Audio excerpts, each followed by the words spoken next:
All right, we're going to get one more chapter of Frankenstein done, and then I'm going to move on to audiobook edits. There's not a whole lot. It shouldn't take me too long. It just has to be done. It's little things like, hey, you accidentally said this, or hey, I accidentally wrote the wrong character, or hey, I accidentally wrote the wrong words. It's like little things like that the author doesn't catch until they listen back. Well, some of it is like me mistakes, which I just keep like a big list of like, I know these need to be changed, which I share with the author so they can see what I already know needs to be changed. In this particular instance, typically I would edit everything that needs to be edited on my end, upload the whole book for them to listen to, and then they would send back their edits. So like my part of things, the edits that I catch would already be done. However, this particular author wanted to listen to his book like immediately after I was doing it. So I actually had some chapters that I hadn't even listened to before I sent them to him. I don't do that normally. Anyways, so we kept like kind of a master list of here's the change. I also do this when I work with like specific publishers that are like, hey, get author approval. I do this the same way where I share it as I finish listening through, typically once I've done my edits. And then we have a Google Doc.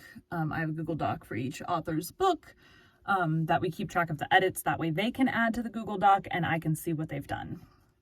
So I host all the Google Docs and then share the links. Anyways, chapter 4 of Frankenstein.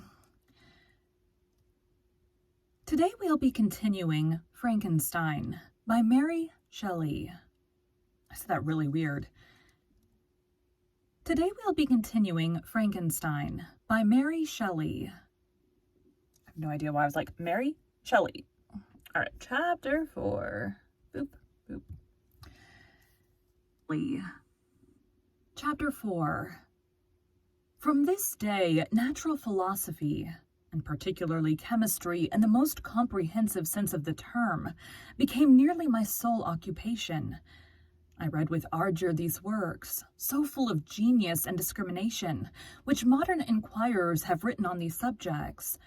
I attended the lectures, and cultivated the acquaintance of the men of science of the university, and I found even in M. Krempe a great deal of sound sense and real information, combined, it is true, with a repulsive physiognomy and manners, but not on that account the less valuable. In M. Waldman I found a true friend. His gentleness was never tinged by dogmatism, and his instructions were given with an air of frankness and good nature that banished every idea of pedantry. In 1,000 ways he smoothed for me the path of knowledge, and made the most abstruse inquiries clear and facile to my apprehension. My application was at first fluctuating and uncertain. It gained strength as I proceeded, and soon became so ardent and eager that the stars often disappeared in the light of morning whilst I was yet engaged in my laboratory. As I applied so closely, it may be easily conceived that my progress was rapid. My ardor was indeed the astonishment of the students, and my proficiency that of the masters. Professor Krempe often asked me, with a sly smile, how Cornelius Agrippa went on, whilst M. Waldman expressed the most heartfelt exultation in my progress. 2 years passed in this manner, during which I paid no visit to Geneva, but was engaged, heart and soul, in the pursuit of some discoveries which I hope to make. Need to swallow. To make. None but those who have experienced them can conceive of the enticements of science. In other studies you go as far as others have gone before you, and there is nothing more to know. But in a scientific pursuit there is continual food for discovery and wonder. A mind of moderate capacity which closely pursues one study must infallibly arrive at great proficiency in that study. And I, who continually sought the attainment of one object of pursuit, and was solely wrapped up in this, improved so rapidly that at the end of 2 years I made some discoveries in the improvement of some chemical instruments, which procured me great esteem and admiration at the university.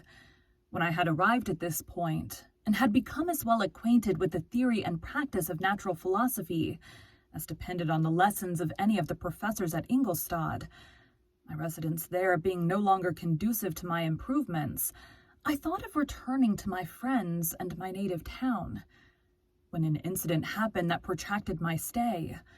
One of the phenomena which had peculiarly attracted my attention was the structure of the human frame, and indeed, any animal endued with life, whence, I often asked myself, did the principle of life proceed? It was a bold question, and one which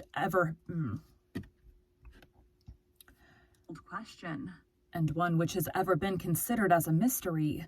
Yet with how many things are we upon the brink of becoming acquainted, if cowardice or carelessness did not restrain our inquiries? I revolved these circumstances in my mind, and determined thenceforth to apply myself more particularly to those branches of natural philosophy which relate to physiology. Unless I had been animated by an almost supernatural enthusiasm, my application to this study would have been irksome and almost intolerable. To examine the causes of life, we must first have recourse to death. I became acquainted with the science of anatomy, but this was not sufficient. I must also observe the natural decay and corruption of the human body. In my education, my father had taken the greatest precautions that my mind should be impressed with no supernatural horrors. I do not ever remember to have trembled at a tale of superstition, or to have feared the apparition of a spirit. Darkness had no effect upon my fancy, and a churchyard was to me merely the receptacle of bodies deprived of life, which, from being the seat of beauty and strength, had become food for the worm. Now I was led to examine the cause and progress of this decay, and forced to spend days and nights in vaults and charnel houses. My attention was fixed upon every object the most insupportable to the delicacy of the human feelings. I saw how the fine form of man was degraded and wasted. I beheld the corruption of death succeed to the bloom cheeks of life. I beheld the corruption of death succeed to the blooming cheeks of life. I saw how the worm inherited the wonders of the eye and brain. I paused, examining and analyzing all the minutiae of causation, as exemplified in the change from life to death, and death to life, until from the midst of this darkness, a sudden light broke in upon me, a light so brilliant and wondrous, yet so simple, that while I became dizzy with the immensity of this prospect which it illustrated, I was surprised that among so many men of genius who had directed their inquiries towards the same science, that I alone should be reserved to discover so astonishing a secret. Remember, I am not recording the vision of a madman. The sun does not more certainly shine in the heavens than which I now affirm is true. Some miracle might have produced it, yet the stages of the discovery were distinct and probable.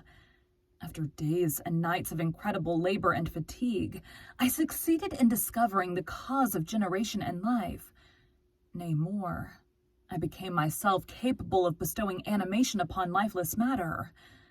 The astonishment which I had at first experienced on this discovery soon gave place to delight and rapture. After so much time spent in painful labor, to arrive at once at the summit of my desires was the most gratifying consummation of my toils. But this discovery was so great and overwhelming that all the steps by which I had progressively led to it were obliterated, and I beheld only the result. What had been the study and desire of the wisest men since the creation of the world was now within my grasp. Not that, like a magic scene, it all opened upon me at once. The information I had obtained was of a nature rather to direct my endeavors so soon as I should point them towards the object of my search, than to exhibit that object already accomplished. I was like the Arabian, who had been buried with the dead and found a passage to life, aided only by one glimmering and seemingly ineffectual light. I see by your eagerness and the wonder and hope which your eyes express, my friend, that you expect to be informed of the secret with which I am acquainted. That cannot be. Listen patiently until the end of my story, and you will easily perceive why I am reserved upon that subject. I will not lead you on, unguarded and ardent as I then was, to your destruction and infallible misery.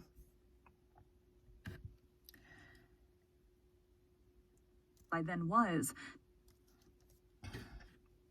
I then was, to your destruction, where am I? I then was, to your destruction and infallible misery. Learn from me, if not by my precepts, at least by my example. How dangerous is the acquirement of knowledge, and how much happier that man is who believes his native town to be the world, than he who aspires to become greater than his nature will allow. Excuse me. Gotta be getting close to the end. Will allow. When I found so astonishing a power placed within my hands, I hesitated a long time concerning the manner in which I should employ it. Although I possessed the capacity of bestowing animation, yet to prepare a frame for the reception of it, with all its intricacies of fibers, muscles, and veins, still remained a work of inconceivable difficulty and labor. I doubted at first whether I should attempt the creation of a being like myself, or one of simpler organization, but my imagination was too much exalted by my first success to permit me to doubt of my ability to give life to an animal as complex and wonderful as man. The materials at present within my command hardly appeared adequate to so arduous an undertaking, but I doubted not that I should ultimately succeed. I prepared myself for a multitude of reverses. My operations might be incessantly baffled, and at last my work be imperfect. Yet when I considered the improvement which every day takes place in science and mechanics, I was encouraged to hope my present attempts would at least lay the foundations of future success. Nor could I consider the magnitude and complexity of my plan as any argument of its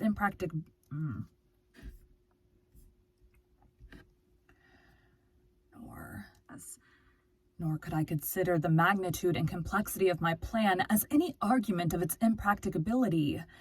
It was with these feelings that I began the creation of a human being. As the minuteness of the parts formed a great hindrance to my speed, I resolved, contrary to my first intention, to make the being of a gigantic stature. That is to say, about 8 feet in height and proportionately large. After having formed this determination, and having spent some months in successfully collecting and arranging my materials, I began. No one can conceive the variety of feelings which bore me onwards. Like a hurricane, in the first enthusiasm of success, life and death appeared to me ideal bounds, which I should first break through, and pour a torrent of light into our dark world. A new species would bless me as its creator and source. Many happy and excellent natures would owe their being to me. No father could claim the gratitude of his child so completely as I should deserve theirs. Pursuing these reflections, I thought that if I could bestow animation upon lifeless matter, I might in process of time, although I now found it impossible, renew life where death had apparently devoted the body to corruption.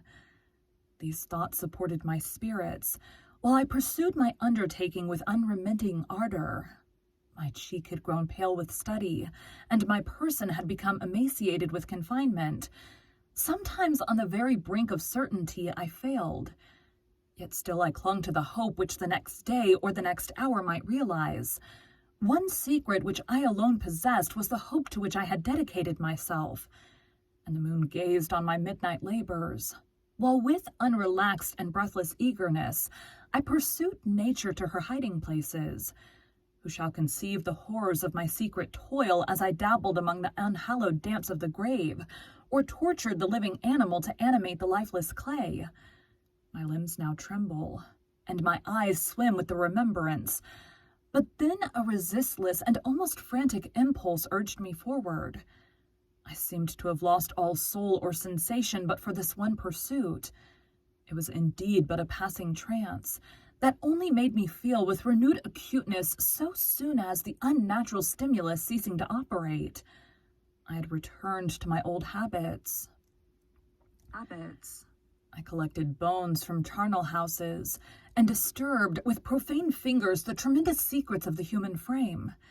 In a solitary chamber, or rather cell at the top of the house, and separated from all the other apartments by a gallery and a staircase, I kept my workshop of filthy creation, My eyeballs were starting from their sockets and attending to the details of my employment.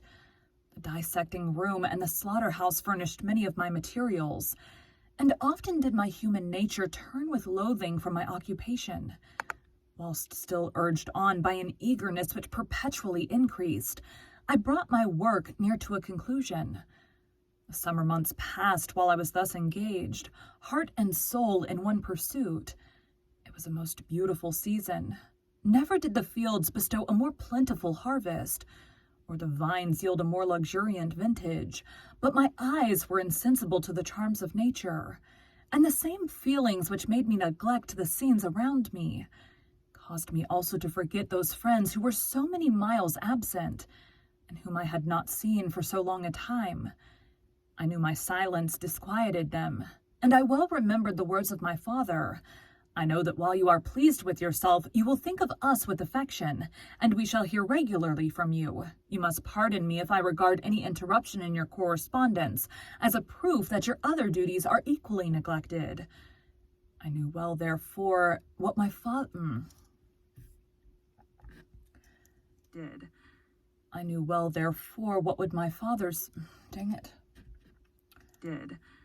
I knew well, therefore, what would be my father's feelings, but I could not tear my thoughts from my employment, loathsome in itself, but which had taken an irresistible hold of my imagination. I wished, as it were, to procrastinate all that related to my feelings of affection until the great object, which swallowed up every habit of my nature, should be completed. I then thought that my father would be unjust if he ascribed my neglect to vice or faultiness on my part, but I am now convinced that he was justified in conceiving that I should not be altogether free from blame. A human being in perfection ought to always preserve a calm and peaceful mind, and never to allow passion or a transitory desire to disturb his tranquility. I do not think that the pursuit of knowledge is an exception to this rule. If the study to which you apply yourself has a tendency to weaken your affections, and to destroy your taste for those simple pleasures in which no alloy can possibly mix, then that study is certainly unlawful. That is to say, not befitting the human mind. If this rule were always observed, if no man allowed any pursuit whatsoever to interfere with the tranquility of his domestic affections, Greece had not been enslaved. Caesar would have spared his country, America would have been discovered more gradually, and the empires of Mexico and Peru had not been destroyed. But I forget that I am moralizing in the most interesting part of my tale, and your looks remind me to proceed. My father made no reproach in his letters, and only took notice of my silence by inquiring into my occupations more particularly than before. Winter, spring, and summer passed away during my labors, but I did not watch the blossom or the expanding leaves, sights which before always yielded me supreme delight. So deeply was I engrossed in my occupation. The leaves of that year had withered before my work drew near to a close, and now every day showed me more plainly how well I had succeeded. But my enthusiasm was checked by my anxiety, and I appeared rather like one doomed by slavery to toil in the mines, or any other unwholesome trade, than an artist occupied by his favorite employment. Every night I was oppressed by a slow fever, and I became nervous to a most painful degree. The fall of a leaf startled me, and I shunned my fellow creatures as if I had been guilty of a crime. Sometimes I grew alarmed at the wreck I perceived that I had become. The energy of my purpose alone sustained me. My labors would soon end, and I believed that exercise and amusement would then drive away incipient disease, and I promised myself both of these when my creation should be complete.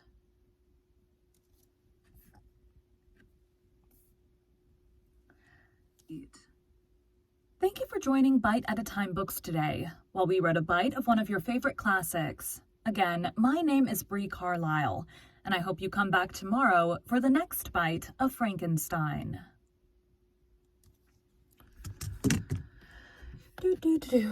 Thanks, guys.